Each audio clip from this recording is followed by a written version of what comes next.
નવસારી ખાતે કોંગ્રેસના દક્ષિણ ઝોનની એક સમીક્ષા બેઠકનું આયોજન કરવામાં આવ્યું છે। પ્રદેશ પ્રમુખ શક્તિસિંહ ગોહિલ અને પ્રભારી મુકુલ વાસનિક તેમજ કોંગ્રેસ પક્ષના નેતા અમિત ચાવડા હાજર રહ્યા છે। દક્ષિણ ગુજરાતના સંગઠનના તમામ સેલની સમીક્ષા કરાઈ છે।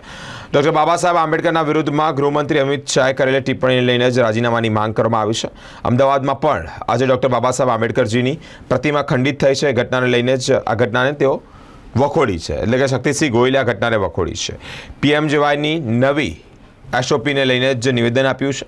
ઘોડા છૂટ્યા પછી તબેલા બાંધવાનો કોઈ અર્થ નથી। સ્વાતિ અને ખ્યાતિ એમ નામ બદલીને ભ્રષ્ટાચાર પણ કરવામાં આવી રહ્યો છે। અલગ અલગ બાબતે જ માહિતી પણ સામે આવી રહી છે। 2 દિવસનો અમારો આ દક્ષિણ ગુજરાતનો પ્રવાસ કાર્યક્રમ અમારા પ્રભારી અને સાંસદ આદરણીય મુકુલ વાસનિકજી, કોંગ્રેસ વિધાનસભા પક્ષના નેતા અમિતભાઈ ચાવડા, ઉપનેતા શૈલેષભાઈ પરમાર સહિત જિલ્લા વાઇઝ સ્થાનિક ગ્રાસરૂટના સંગઠન, લોક પ્રશ્નો અને નાના મોટા અમારા સેલ ડિપાર્ટમેન્ટની કામગીરીની સમીક્ષા માટેની જિલ્લા વાઇઝ બેઠકોનો કાર્યક્રમ છે। આજે સાંજે સુરતમાં અમારી એક જાહેર સભા, લોક પ્રશ્નો ઘણા બધા છે, એક જવાબદાર રચનાત્મક વિરોધ પક્ષ તરીકે લોકોની વચ્ચે લોકોની સમસ્યા માટે પણ લડતા રહ્યા છીએ।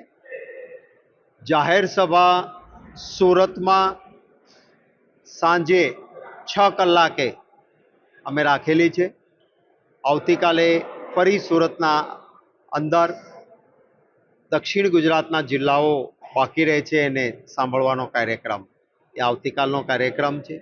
સમગ્ર ગુજરાતમાં બાબા સાહેબ આંબેડકરનું જે અપમાન ગૃહમંત્રી અમિતભાઈ શાહે કર્યું છે અને જે રીતની એમની ટિપ્પણી કરી છે અને એ ટિપ્પણી પછી પર ચોરી ઉપર સીના ચોરી, માફી માંગવા કે રાજીનામા આપવાના બદલે સદંતર જુઠ્ઠાણાઓ ભરી ભાજપ દ્વારા જે વાતો થઈ રહી છે એના વિરુદ્ધમાં સમગ્ર ગુજરાતમાં એક વ્યક્તિ આહત થઈ છે અને એના વિરુદ્ધના કાર્યક્રમો પણ સમગ્ર ગુજરાતમાં ચાલી રહ્યા છે। અમદાવાદમાં આજે એક બાબા સાહેબ આંબેડકરની પ્રતિમાને ખંડિત કરવાનું, નુકસાન કરવાનું કામ પણ કેટલાક તત્વો દ્વારા થયું છે, એને વખોડીએ છીએ। કાયદો અને વ્યવસ્થા કેટલી હદ સુધી કથળી છે અને ભારતીય જનતા પાર્ટી કઈ પ્રકારનું શાસન ચલાવે છે આ આનો નમૂનો છે। હું વાત કરીશ માનનીય અમિતભાઈને અને માનનીય મુકુલ વાસનિકજીને, આપને સંબોધિત કરશે। બીજેપી તौर પીએમજેવાય યોજના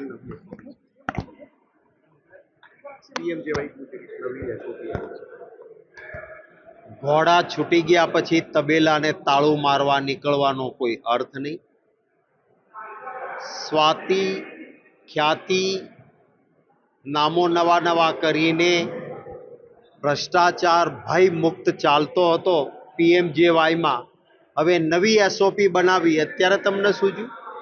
નવી એસઓપી બનાવીને જે લાભાર્થીઓ છે એને તકલીફમાં મૂકવાનું કામ સરકાર ના કરે। ખરા અર્થમાં મંશા બદલવાની જરૂર છે, ઈરાદો બદલવાની જરૂર છે। માન્યતાઓને ભ્રષ્ટાચાર કરવા દેવા માટે ખુલ્લો દોર આપવામાં આવે છે। કાયદો અને નિયમો તો પહેલાંય હતા, કેમ પાલન ના કરાયું? આ એ જ ખ્યાતિ હોસ્પિટલમાં 2 વર્ષ પહેલા આવું જ કાંડ થયું હતું, ત્યારે પગલાં લીધા હોત તો બીજી વખત ઘટના ન બની હોત। એટલે નવી એસઓપી એ માત્ર એક નાટક છે। લાભાર્થીઓને મુશ્કેલી ઊભી ન થાય એ પણ સરકાર જોવે એવી આશા રાખું। अध्यक्ष शक्ति सिंह गोहिल जी, कांग्रेस विधायक दल के नेता अमित चावड़ा जी, विधायक दल के उपनेता शैलेश परमार जी और तमाम हमारे साथी यहाँ पर आज सूरत में एकत्रित हुए। हमारी बैठकें होगी यहाँ पर सूरत शहर, सूरत ग्रामीण के प्रमुख साथियों के साथ, नवसारी, वलसाड़, डांग जिलों के सभी हमारे वरिष्ठ साथियों के साथ बैठकर यहाँ पर संगठन को और अधिक किस तरह से हम मजबूत कर सकते हैं उस पर बातचीत होगी।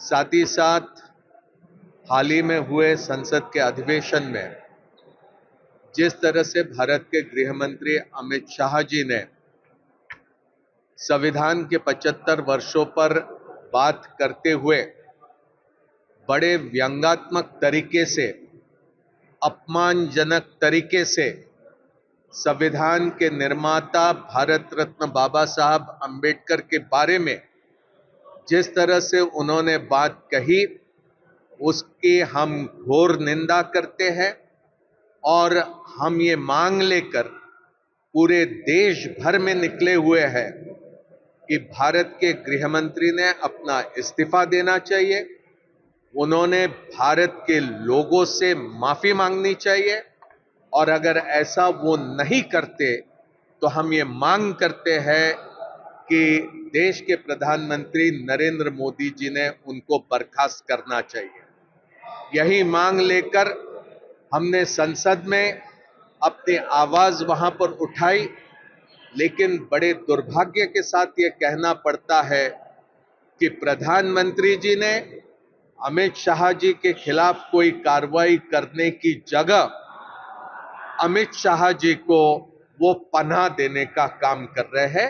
मैं समझता हूं कि जब हम देश में हमारे संविधान के 75 वर्षों की गौरव गाथा पर चर्चा कर रहे हैं तो ऐसे समय इस तरह से प्रधानमंत्री और गृह मंत्री की तरफ से अपेक्षित नहीं था।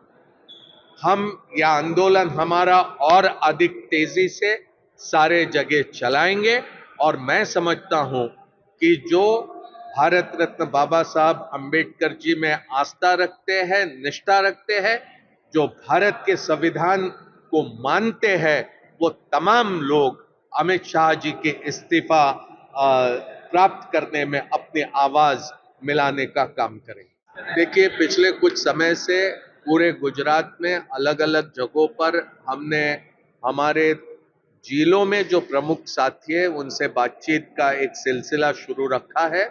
आज यहाँ पर हम सूरत में बैठकें करेंगे, उसके बाद अहमदाबाद में बैठक होगी, तो एक तरह से पूरे गुजरात का ये एक्सरसाइज हम पूरा करेंगे। लेकिन उसके पश्चात और भी हम लोगों का एक्शन प्लान बना हुआ है। मैं समझता हूं कि बहुत अच्छा सहयोग हमें इस संदर्भ में मिल रहा है।